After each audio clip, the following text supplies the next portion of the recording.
As we've said, the president is conducting international diplomacy against a backdrop of intensifying investigations here at home. Joining us now to discuss both, Republican Senator John McCain. Senator, welcome back. Thanks Fox for News having Sunday. me back, Chris. So what do you think of the president's trip so far, and do you think that realistically he can get Muslim leaders to drop their support for extremism? I think his trip so far has been excellent. I think that the Sunni Arab world, and particularly our traditional friends there, are encouraged because of the very strained, if not estranged, relations between the previous administration.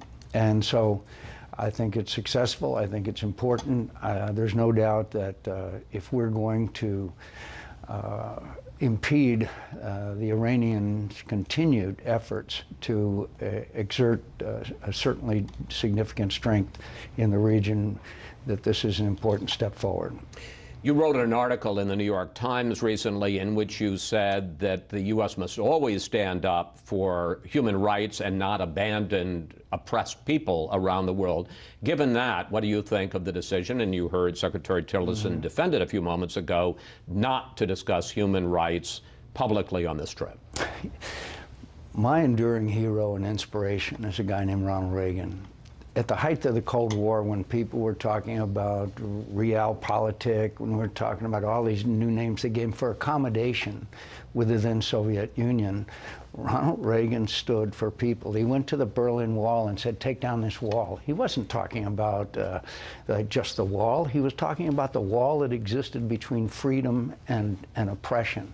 When he spoke for Nathan Sharansky, one of the great human rights person in history, he always had human rights as a fundamental belief that we would eventually prevail over the totalitarian regime. But this president, his team seem to think that that's going to get in the way of practical progress. I've heard that for years, and you have heard it for years. We've got to be practical. Look, America is the unique nation in history, with all of our errors and failings and mistakes that we have made, and God knows there's been lots of them, that we have stood up for people. Do you think, would this administration speak up for Nathan Sharansky, do you think? I don't think so. But so we have to, and they say, well, we talk about it quietly. Look, I want a close relationship with these Arab countries. I want to work with them, not so much because of ISIS, although that's very important, but also against Iranian hegemony. But we have to stand up for what we believe in, or we are no different. Senator, you got a lot of attention this week with some remarks you made, you're already beginning to laugh about it, about the investigation into possible links between Russia and the Trump campaign. Here you are. I think it's reaching the point where it's of Watergate size and scale, and a couple of other scandals that you and I have seen. It's a centipede, and the shoe continues to drop. What exactly are you saying? True. What I'm saying is that we're now, with the appointment of Mr. Mueller, we're now at that stage of a scandal.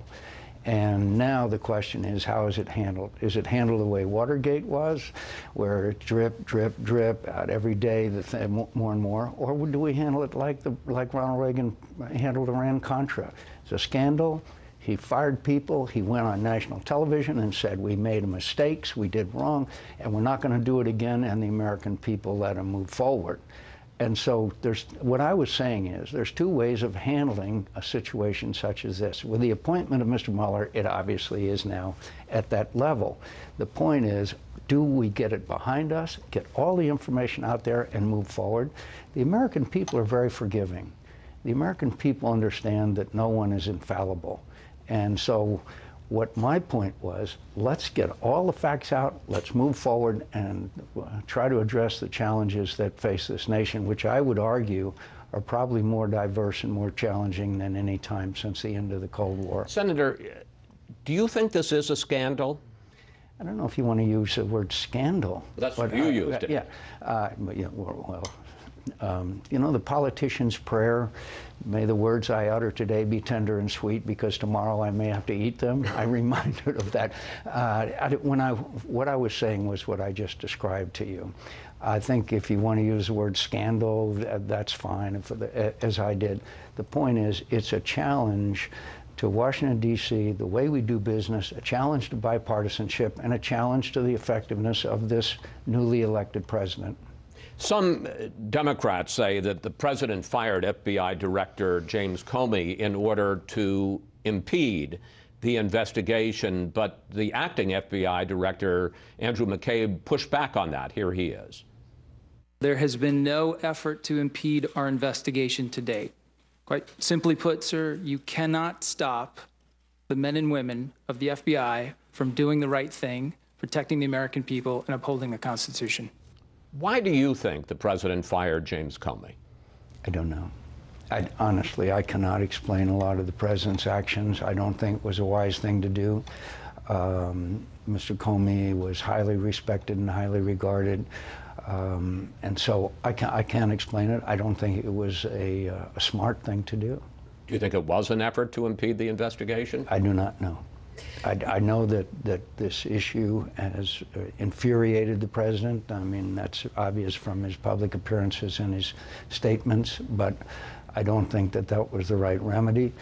But he's the president of the United States, and he will face the events. I'm not sure you would have had the appointment of Mr. Mueller if that had happened. You say that the president should never have let Russian Foreign Minister Lavrov into the Oval Office in the first place last week. Now it turns out, and I want to put this back up on the screen, that Mr. Trump, according to the official summary, told Lavrov, "I just fired the head of the FBI. He was crazy, a real nut job. I faced great pressure because of Russia. That's taken off." How do you read that, sir? I don't know how to read it except that I'm almost speechless because I don't know why someone would say something like that. But I know this: Mr. Lavrov is the stooge of a thug and a murderer who used Russian precision weapons to strike hospitals in Aleppo, who's committed human rights violations all over the place, has invaded Ukraine, has taken Crimea, has acted in the most thuggish and outrageous fashion, and he had no business in the Oval Office. If there's a president to Putin engagement in a meeting, I think that's under the right circumstances, that might be okay. But not this stooge Lavrov, who is nothing but a propagandist. The president is considering a number of people to be the new FBI director to replace James Comey, including your old friend, former Senator Joe Lieberman. After some Democrats criticized Joe Lieberman, you said this, I'm going to put it up on the screen. "Joe Lieberman has more experience than all of my Democratic colleagues combined, so screw them." And you can quote me. Senator, let me just ask this. Yeah. Is it time to switch to decaf? Chris, the thing that's really disappointing about this is probably the most beloved and respected member of the United States Senate was Joe Lieberman by Republican and Democrat. So the same Democrats that proclaimed their friendship and bondage with Joe Lieberman are now the ones that are trashing him. It's a commentary on why we get a little cynical around this town.